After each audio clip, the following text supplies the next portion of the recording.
قرآن میں اللہ نے بیان فرمایا کہ نبی کی آواز کے سامنے اور نبی کے سامنے اپنی آوازوں کو بلند نہ کرو۔ سبحان اللہ۔ کس طرح سے بارگاہ مصطفیٰ صلی اللہ تعالی علیہ وسلم کی بارگاہ کا ادب رکھا گیا ہے۔ آپ کی عظمت کو قرآن عظیم میں اللہ تبارک و تعالی نے سورہ حجرات کے اندر کس طرح سے بیان فرمایا ہے۔ سماعت کریں کہ نبی کی آواز کے سامنے اپنی آواز کو اونچا نہ کرو۔ نبی کے سامنے اپنی آواز کو اونچا نہ کرو، یہ نبی کا مقام ہے، نبی کا مرتبہ ہے، جس کو قرآن نے سورہ حجرات کے اندر بیان فرمایا۔ اللہ ارشاد فرماتا ہے 26ویں پارے سورہ حجرات کے اندر، یا ایہا الذین آمنوا لا ترفعوا اصواتکم فوق صوت النبی ولا تجهروا له بالقول كجهر بعضكم لبعض أن تحبط أعمالكم وأنتم لا تشعرون۔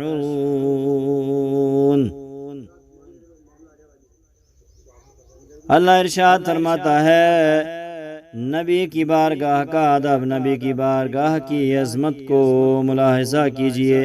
اللہ ارشاد فرماتا ہے ایمان والو، کس کے سے حکم فرمایا؟ یہ خطاب کس سے ہوا؟ ایمان والو سے ہوا۔ اللہ نے ارشاد فرمایا لا ترفعوا اصواتکم فوق صوت النبی، اپنی آوازوں کو، صوت کہتے ہیں آواز، صوت کی جمع اصوات ہے۔ اللہ نے فرمایا اپنی آوازوں کو نبی کی آواز سے اونچا نہ کرو، لا ترفعوا بلند نہ کرو، اونچا نہ کرو۔ اور کیا فرمایا اللہ نے؟ وَلَا تَجْهَرُوا لَهُ بِالْقَوْلِ كَجَهْرِ بَعْضِكُمْ لِبَعْضٍ۔ اللہ نے فرمایا اور ان کے حضور زوردار آواز نہ نکالو، جس طرح زور سے ایک دوسرے سے باتیں کرتے ہو۔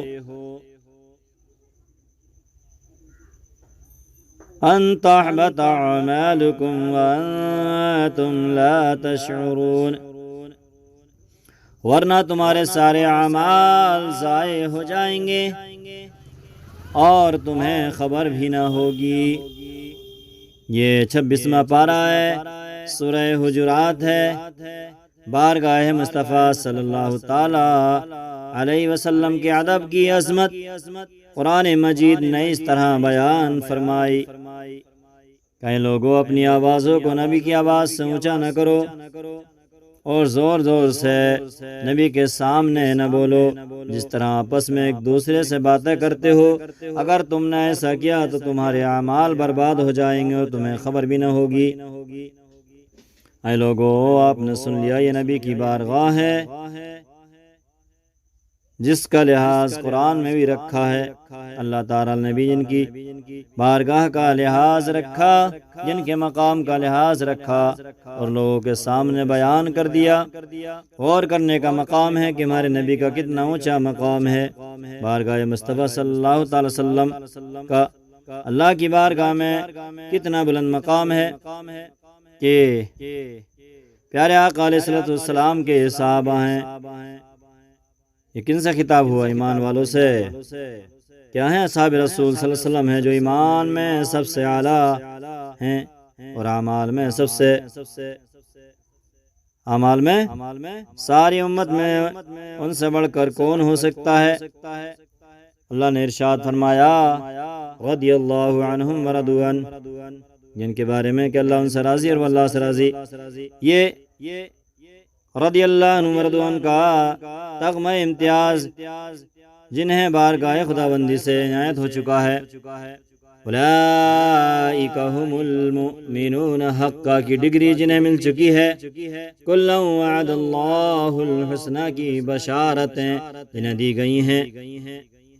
اللہ تبارک و تعالیٰ ان صحابیوں، نمازیوں، مجاہدوں اور غازیوں سے فرما رہا ہے کہ خبردار رہنا، بے شک تمہیں نبی کی صحابیت کا شرف حاصل ہے، تمہیں نبی کے صحابہ ہونے کا شرف حاصل ہے، تمہیں اعمال صالحہ کی دولت نصیب ہے، مگر میرے محبوب مکرم صلی اللہ تعالی علیہ وسلم کی بارگاہ اقدس میں جب تم حاضری دو۔ اللہ نے نبی کی بارگاہ کا ادب سکھایا، نبی کی بارگاہ کی حاضری کا ادب بتایا، قرآن میں بتایا کہ تم جب حاضری دو میرے محبوب مکرم کی بارگاہ میں تو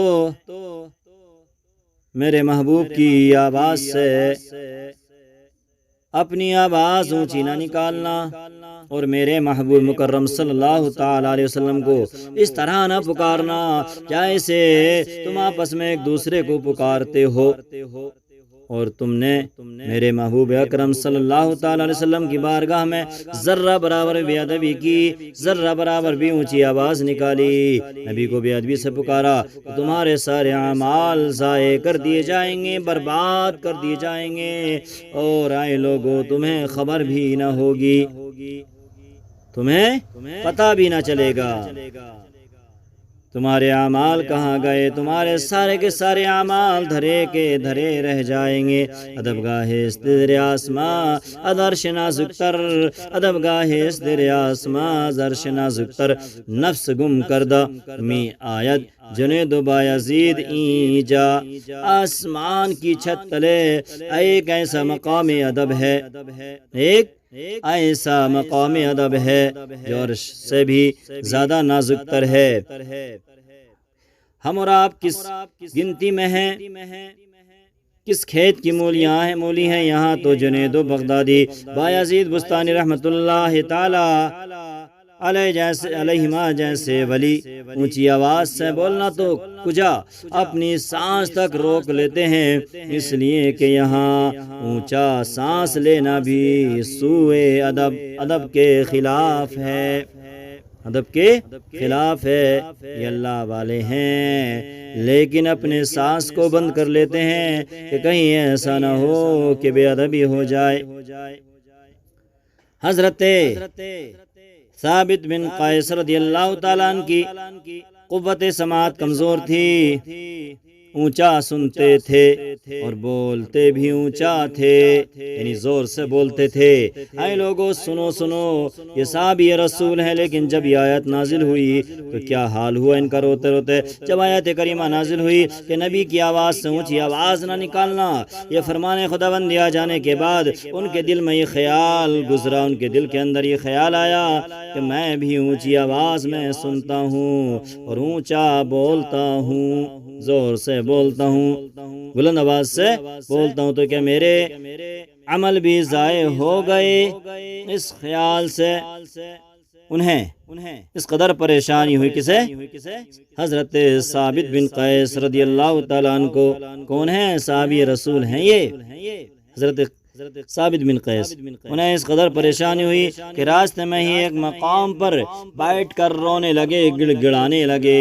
اچانک ادھر سے حضرت عاصم بن عدی رضی اللہ تعالیٰ عنہ صحابی رسول کا گزر ہوا، تو انہوں نے حضرت ثابت بن قیس رضی اللہ تعالیٰ عنہ سے رونے کی وجہ دریافت کی، تو حضرت قیس رضی اللہ تعالیٰ عنہ نے کہا کیا تمہیں معلوم نہیں کہ لا ترفعوا اصواتکم فوق صوت النبی، نبی والی آیت نازل ہو چکی ہے، یہ آیت نازل ہو چکی ہے، اور میں وہ شخص ہوں جو سب سے اونچا سنتا اور بولتا ہوں، میں اب اس لیے رو رہا ہوں کہ میرے اعمال برباد ہو گئے۔ کون کہہ رہے ہیں؟ صحابی رسول حضرت ثابت بن قیس کہ میں دوزخی ہو گیا ہوں۔ کس سے بات کر رہے ہیں؟ حضرت عاصم بن عدی سے بات کر رہے ہیں۔ یہ بات سننے کے بعد صحابی رسول حضرت عاصم رضی اللہ تعالیٰ عنہ بڑے پریشان ہوئے۔ پریشان ہونے کے بعد بارگاہ نبوی میں حاضر ہو گئے۔ فوراً یہاں سے رخصت ہوا، نبی کی بارگاہ میں حاضر ہوئے اور حضرت قیس رضی اللہ تعالیٰ عنہ وہاں سے واپس اپنے گھر پہنچ گئے روتے روتے، اور اپنی زوجہ محترمہ سے کہا کہ مجھے ایک کمرے میں بند کر دو، اونچا بولنے والوں پر عتاب الہی کی آیت نازل ہوئی ہے، لازم اللہ تعالیٰ کی بارگاہ میں خوب گریہ وزاری کروں گا، شاید اس طرح مجھے اللہ تبارک و تعالیٰ کی بارگاہ سے معافی مل جائے۔ صحابی رسول ہم بتا رہے تھے کہ حضرت عاصم رضی اللہ تعالیٰ عنہ نبی کی بارگاہ کی طرف چل دیے۔ بارگاہ مصطفی میں حاضر ہو کر حضرت قیس رضی اللہ تعالیٰ عنہ کی حالت و کیفیت کو بیان کیا تو حضور رحمت للعالمین صلی اللہ تعالی علیہ وسلم کا دریائے رحمت جوش میں آ گیا۔ اے لوگو، یہ ہمارے نبی ہیں، کیسے اپنے صحابہ کا رونا پسند کر لیں، کیسے دور رہنا پسند کر لیں۔ دریائے رحمت جوش میں آ گیا تو فرمایا عاصم جلدی جاؤ اور میرے قیس کو میرے دربار میں لے کر آؤ۔ سبحان اللہ، دریائے رحمت جوش میں آیا۔ کون مسلمان ہے جس کے دل میں حضور رحمت اللہ علیہ صلی اللہ تعالی وسلم کے دربار عالیہ میں حاضر ہونے کی تڑپ نہیں؟ ہر مومن کی بارگاہ خدا بندی میں یہ دعا ہوتی ہے کہ اللہ زندگی میں ایک مرتبہ تو ضرور اپنے محبوب کریم صلی اللہ تعالی علیہ وسلم کا دربار اقدس دیکھنا نصیب فرما۔ مومن کی تو زندگی کا اصل مقصد ہی یہی ہوتا ہے۔ اس آس پہ جیتا ہوں کوئی کہہ دے یا کر، اس آس پہ جیتا ہوں کہ کوئی کہہ دے یا کر، چل تجھ کو مدینے میں سرکار بلاتے ہیں، چل تجھ کو مدینے میں سرکار بلاتے ہیں۔ سامعین و ناظرین حضرات، غور سے سنیے، تھوڑا سا بیان اور ہے، دلچسپ بیان ہے، دلچسپ واقعات جسے پاک اور قرآن عظیم کی روشنی میں ہم آپ کو سنا رہے ہیں۔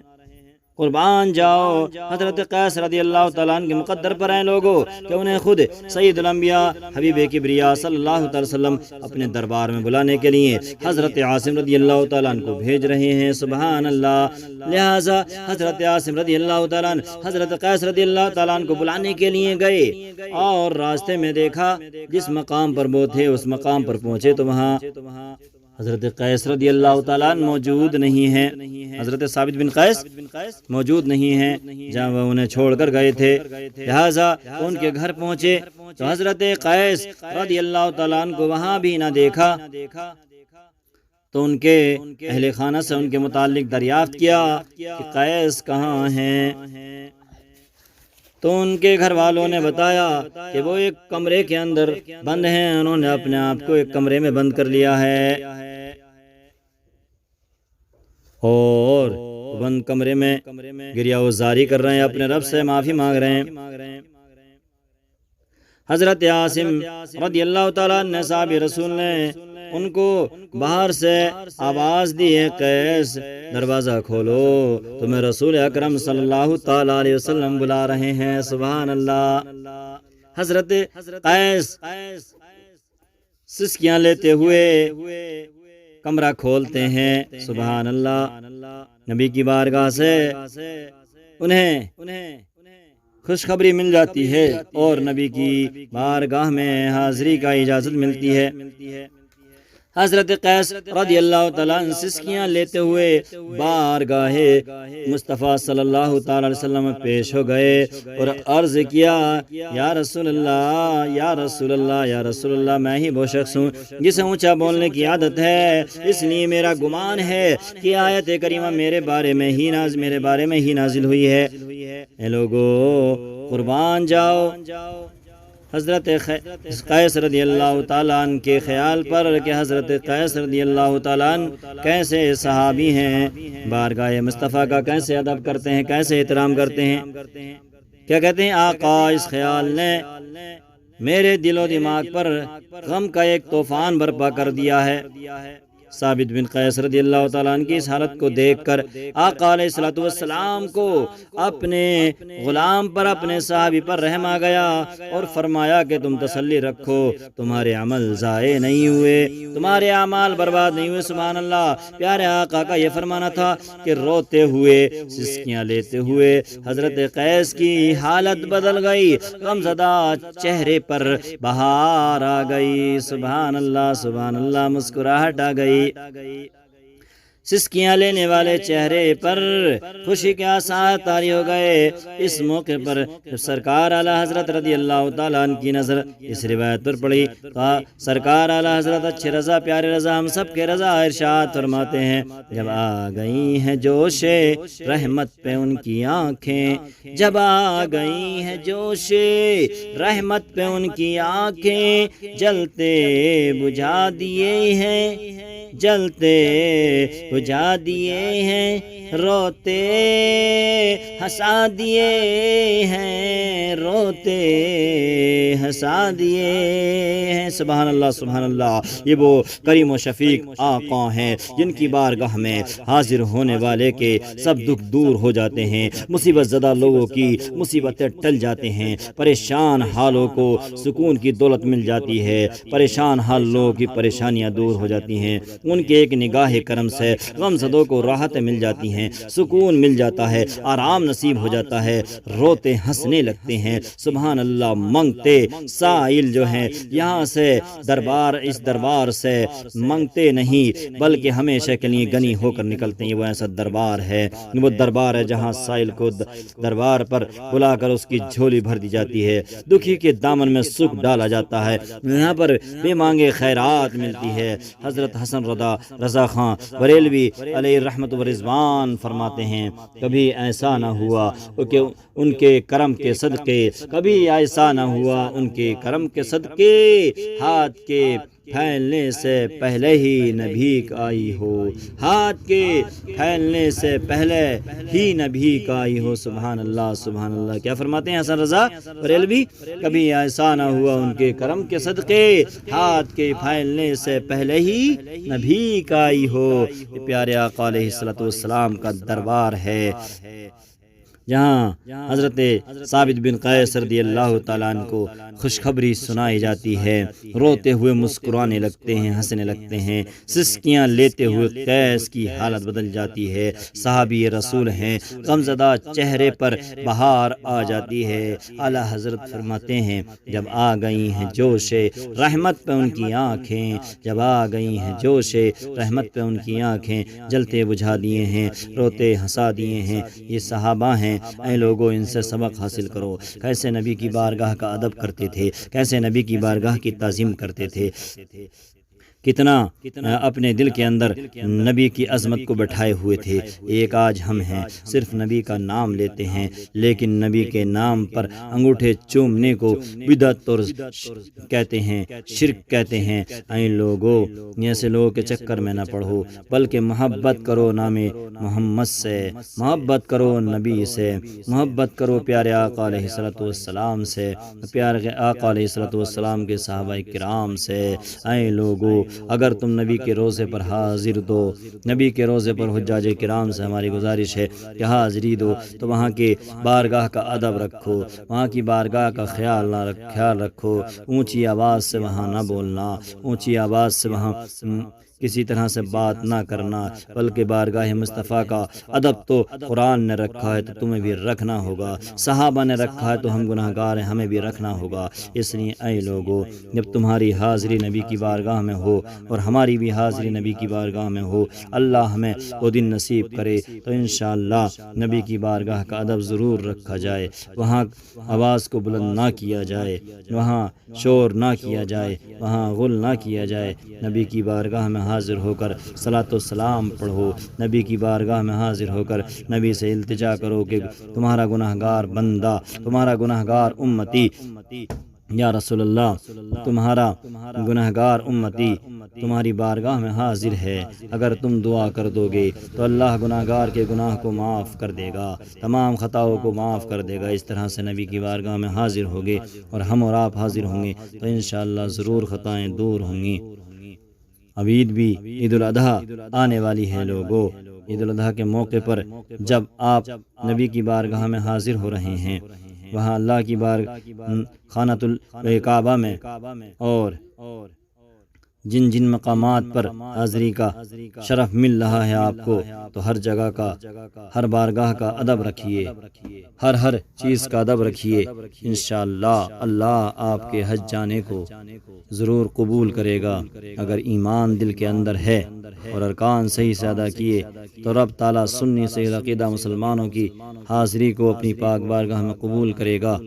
ہمارا ایمان ہے، ہمارا عقیدہ ہے کہ نبی سے، اللہ سے، صحابہ کرام سے، بزرگان دین سے محبت کرنے والوں کی کوئی بھی محنت رائے گاں اور بیکار نہیں ہوتی ہے، اور یہ حج ایک اہم فرض ہے۔ اس کو اللہ تعالیٰ سنیوں کے، گناہگار سنیوں کے اس حج کو، اس فرض کو ضرور قبول کرے گا۔